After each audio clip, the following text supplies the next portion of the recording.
You're welcome back to Dateline Abuja.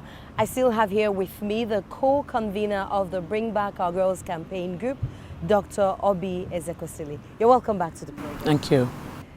Do you have concerns about previous reports that the girls might have been married off? The girls were not given out in marriage by any parent that I know of.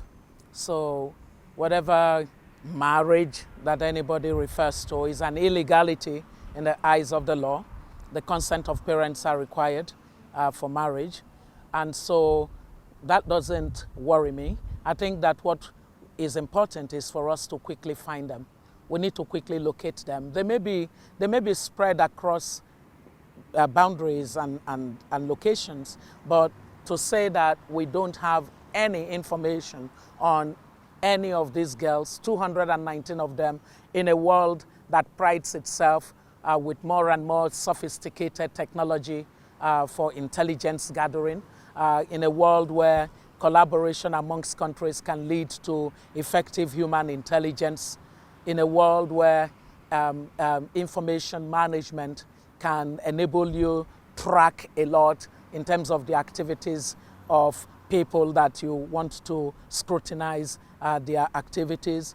I think, you know, there is so much more that we can do than worrying whether somebody said they have married children that were not given in marriage by their parents. But then recently I read in the papers that one of the fathers of the missing girls got a call from his daughter, and when the call cut off and when he tried to ring back the number, another voice picked up and warned him to not call the number again because the person who owns the phone is his wife. Now, you have been with the parents of these girls. How have they been coping with this situation? Yes, first on your point about that phone call, it wasn't even just one parent.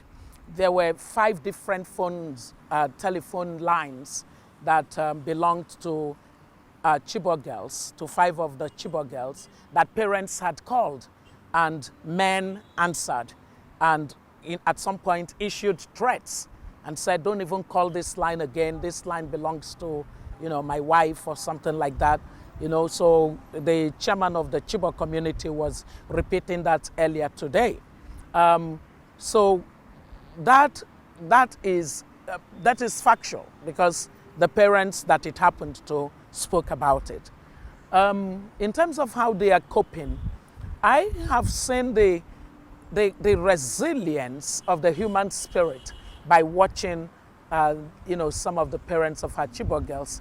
I'm sure you know that 18 of them have died since this tragedy. But the rest of them that remain, they are, I mean, like, they are inconsolable. That is part of why they are holding on to hope. However, the thing is that their strength is remarkable. They kind of feel that these are daughters. One of them, I recall, recently said, people said to me, why are you still bothering? At least you have 4 other children. Just, you know, just let it be, because after all, this one, if she comes back, she will not be the girl that you sent to school. And her response was basically, I don't care how my daughter comes back.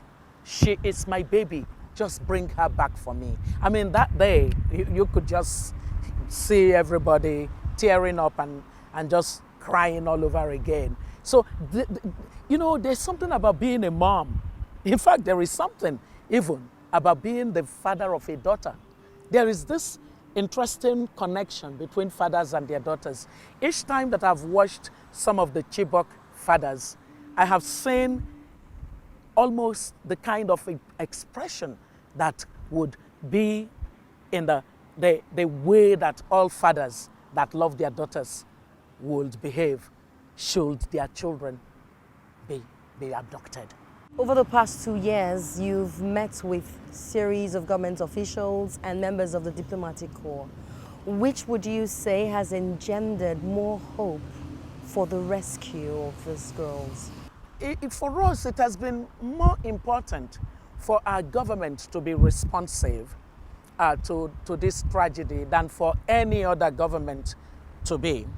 The reason being that no matter the number of countries of the world or international systems that come to support a country that has a problem of this magnitude, they always require the country affected to be in the lead. So Nigeria needs to be in the lead. And so even though we have met people like the Obama administration, Secretary Kerry, Vice President Biden's wife, Hillary Clinton, when she was there, and we have met people like Prime Minister Cameron of the UK, and ministers of the administration, and their diplomats, their ambassadors, whether of Canada or France or of the UK or of the US or of all these other countries that offered to help. It has not been without they saying Nigeria has to be in the lead.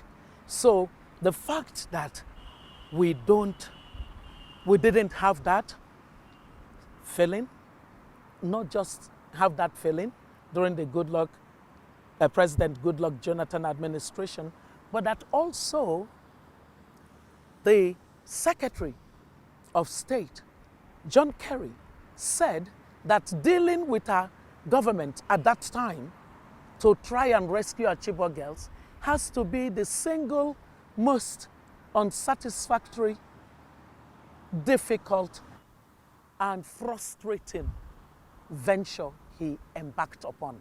My God. I mean, it was painful to have to hear that from the official of another country.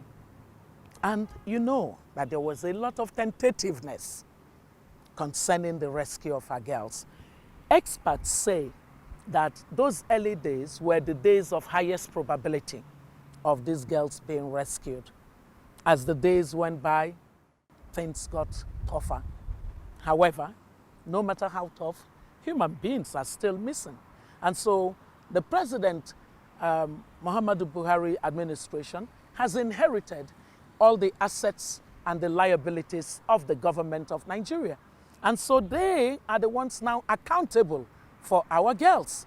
And I would say that those successes that the military has achieved so far are commendable for this administration. There is a lot that reminds us of the way that the Jonathan administration behaved in terms of the treatment of the parents, in terms of transparency in the disclosure of information to the parents on the status report. You don't have to get into sophisticated intelligence issues in order to, you don't have to reveal important information that needs to be, very private or needs to be secure. You don't have to. There are protocols that other countries that have gone through this have established to use in communicating to the families of those that are in trouble, like our Chibok girls are. And we haven't seen that. We haven't seen that at all. How have you been able to deal with skeptics? Those who believe that the girls are not missing, those who think that it is all a conspiracy? Well, they're not important. The girls are important. The girls are real. The girls are children of their fellow human beings. If they are not able to help, the best that they can do is to just keep quiet. And should they choose not to keep quiet, we don't have to listen to them. That's just the way to deal with it. Thank you so much for sharing your thoughts with me. Thank you.